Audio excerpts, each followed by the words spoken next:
നമസ്കാരം. Media vision വാർത്തകളിലേക്ക് സ്വാഗതം. വയനാട്ടിലെ ഉരുൾപൊട്ടലിൽ എല്ലാം നഷ്ടപ്പെട്ടവർക്കായി മുഖ്യമന്ത്രിയുടെ ദുരിതാശ്വാസ നിധിയിലേക്ക് സംഭാവനയുമായി പേരാമ്പ്ര കിഴിഞ്ഞാണ്യം നരസിംഹക്ഷേത്രവും MLA TP രാമകൃഷ്ണൻ ഡ്രാഫ്റ്റ് ഏറ്റുവാങ്ങി.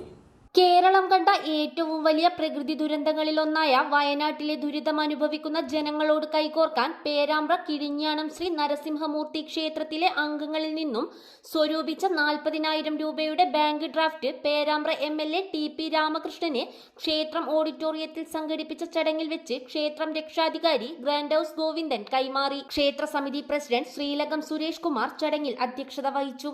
സെക്രട്ടറി CT രാധാകൃഷ്ണൻ സ്വാഗതം പറഞ്ഞ ചടങ്ങിന് പുനരുദ്ധാരണ സമിതി കൺവീനർ ധർമ്മരാജൻ പൈത്തോടി നന്ദി പറഞ്ഞു. സരോജിനി അമ്മ ശിവപുരി, ഹർഷകുമാർ ചന്ദ്രൻ പടിഞ്ഞാറക്കര, മഠത്തിൽ സുരേഷ് ബാബു, സത്യനാഥൻ എന്നിവർ നേതൃത്വം നൽകി.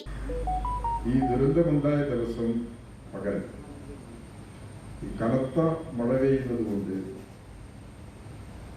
അവിടെ തോട്ടം മാനേജ്മെന്റും അവിടെയുള്ള ട്രേഡ് യൂണിയൻ പ്രവർത്തകരും എല്ലാം ചേർന്ന് കുറെ തൊഴിലാളികളെ മാറ്റി താമസിപ്പിക്കാറുണ്ട്.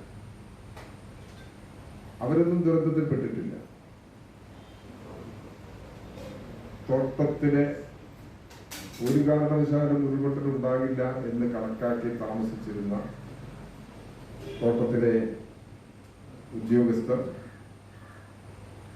അവർ കുടുംബസമേതം തന്നെ ഇല്ലാതായി. News bureau, media vision.